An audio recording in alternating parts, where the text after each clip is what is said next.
हाँ भाई, जिस किसी को खाना वगैरह खाना हो तो खा सकता है भाई, बस आधे घंटे रुकेगी और फिर चलेगी, ठीक है।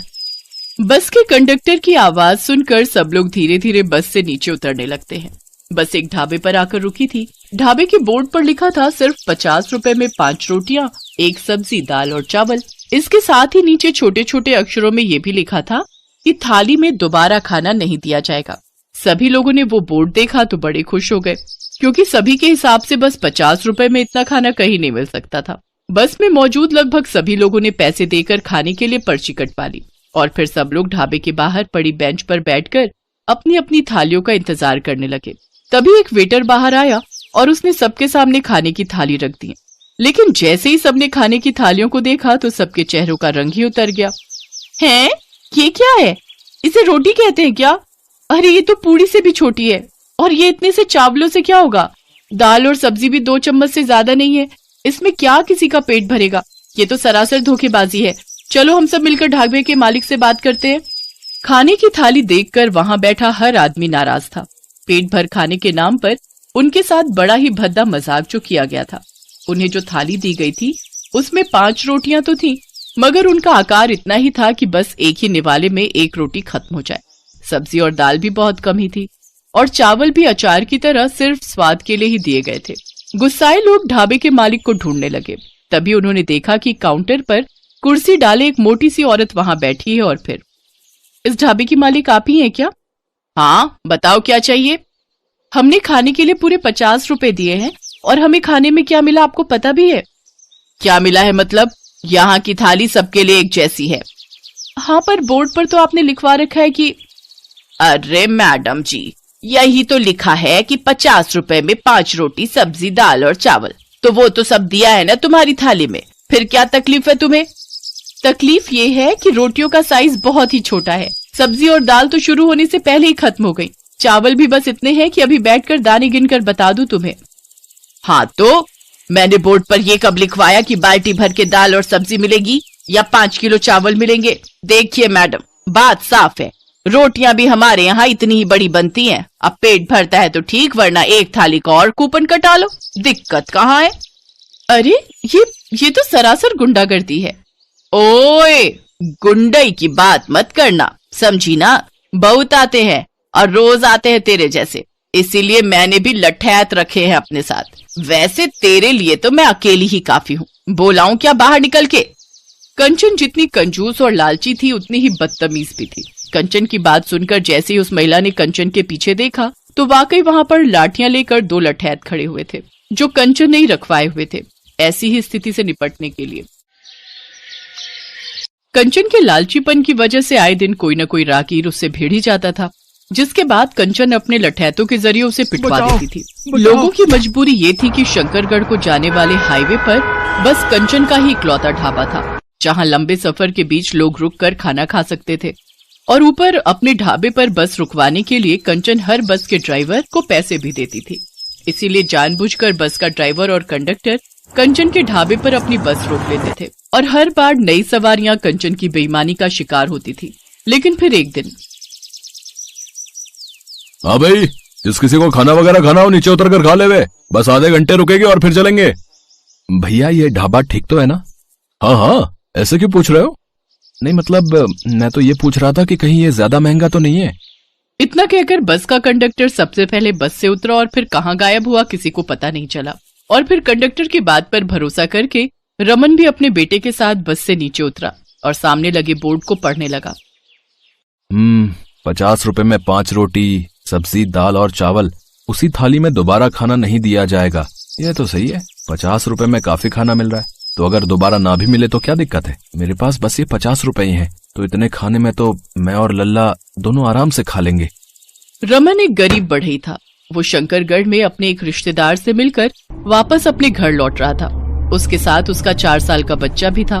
बस की टिकट लेने के बाद रमन के पास बस 50 रुपए ही बचे थे। उसने फौरन लाइन में लगकर थाली के लिए 50 रुपए दिए और एक टोकन खरीद लिया। अब रमन और उसका बेटा एक पुरानी बेंच पर बैठकर अपनी थाली का इंतजार करने लगे। लेकिन थोड़ी ही देर बाद जब उनके सामने खाने की थाली आई तो वो हैरान रह गए। अगले 2 मिनटों तक वो थाली को देखता ही रहा।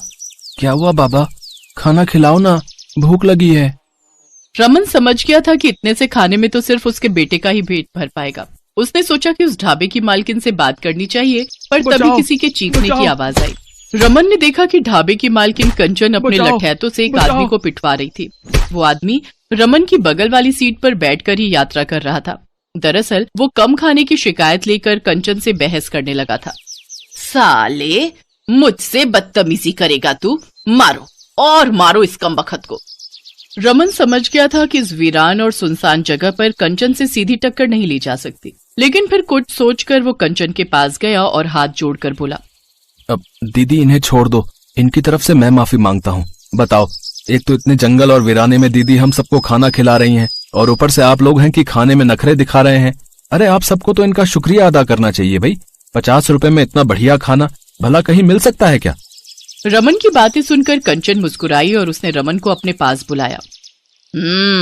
तुम थोड़े समझदार लगते हो। हाँ दीदी, आप इन्हें जाने दो ना, ये सब तो पागल हैं। 50 रुपए देकर सोच रहे हैं कि आपका ढाबा ही खरीद लेंगे। हाँ वही तो। एक तो वैसे ही कुछ बचता नहीं 50 रुपए की थाली में, और फिर जिसे देखो वो मुझसे भिड़ने चला आता है। कंचन की बात सुनकर रमन मन ही मन उसे कोसने लगा, लेकिन उसने अपना गुस्सा चेहरे पर नहीं आने दिया और फिर मुस्कुराते हुए बोला, दीदी बात तो आपकी बिल्कुल ठीक है, पर अगर आप बुरा ना मानो तो एक बात बोलूं? हाँ बोलो, तुम भी बोलो, क्या बोलना है? मुझे लगता है कि आपको अपने ढाबे पर थोड़ा पैसा खर्च करना चाहिए। थोड़ा बढ़िया कुर्सी टेबल लगवाओ यहाँ, और फिर आपके खाने में स्वाद तो है ही। एक बार ये ढाबा शहरी रंगत में रंग जाए तो देखना, लोग शहर के होटल छोड़कर आपके यहाँ ही खाने के लिए आएंगे। फिर तो 50 क्या, अगर 200 की भी बेचोगी अपनी थाली तो भी खूब बिकेगी। वो क्या है ना, आजकल लोग खाना तो कम खा सकते हैं, लेकिन शो ऑफ उनको भरपूर चाहिए। रमन की बात सुनकर लालची कंचन की आंखों में चमक आ गई, लेकिन फिर वो कुछ सोचने लगी। तब रमन ने उससे कहा, दीदी क्या सोच रही हो? ज्यादा खर्चा नहीं आएगा। असल में मैं एक बढ़ई हूँ। वैसे तो मैं एक कुर्सी टेबल के सेट के 5000 लेता हूँ, लेकिन आपके लिए बस 3000 का रेट लगाऊंगा। ऐसे बस 10 सेट बनवा लो, यानी बस 30,000 का खर्चा, और कमाई कितनी होगी आप सोच भी नहीं सकती।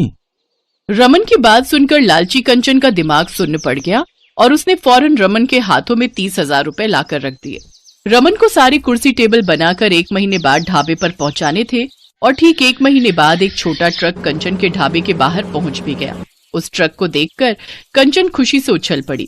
आ गई मेरी कुर्सी टेबल। अब देखना कैसे यहाँ बैठे बैठे लाखों छापूंगी मैं महीने के। वो बड़ा ही भी अच्छा बेवकूफ मिला। कुर्सी टेबल के 10 सेट, वो भी सिर्फ 30,000 में। बहुत ही सस्ते में हो गया अपना काम तो। कंचन के पांव जमीन पर नहीं थे। वो फौरन ढाबे का काउंटर छोड़कर ट्रक के पास पहुंची। पहले तो उसे ट्रक का साइज देखकर कुछ अचंभा हुआ, लेकिन फिर जैसे ही ट्रक का दरवाजा खुला तो उसका मुंह भी खुला ही रह गया। ट्रक के अंदर सिर्फ एक पेटी थी, जिसे खोला तो उसके अंदर बहुत छोटे छोटे बिल्कुल खिलौनों जितने कुर्सी टेबल के 10 सेट निकले, जो दिखने में तो बहुत ही बढ़िया लग रहे थे, लेकिन कंचन के किसी काम के नहीं थे, क्योंकि असल में वो कुर्सियां और टेबल इतने छोटे थे कि कोई बच्चा भी उन पर नहीं बैठ सकता था। और ये सब देखकर कंचन गुस्से से तिलमिला उठी। उसने रमन को आवाज लगाई, पर वो वहां होता तभी तो कोई जवाब देता। हालांकि पेटी के अंदर उसने कंचन के लिए एक चिट्ठी भी छोड़ी थी, जिसे खोलकर कंचन ने पढ़ना शुरू किया। क्यों दीदी, कैसे लगी आपको कुर्सी टेबल? वैसे आपकी थाली के हिसाब से तो कुर्सी टेबल का साइज ठीक ही रहेगा। बाकी आप देख लेना, अगर काम चलता हो तो चलाना, वरना फिर से बनवा लेना, दिक्कत कहाँ है। ठीक है दीदी, राम राम। कंचन के पास गुस्सा पी जाने के सिवाय और कोई चारा नहीं था, क्योंकि अब ना तो रमन उसकी पहुंच में था और ना ही उसके 30,000।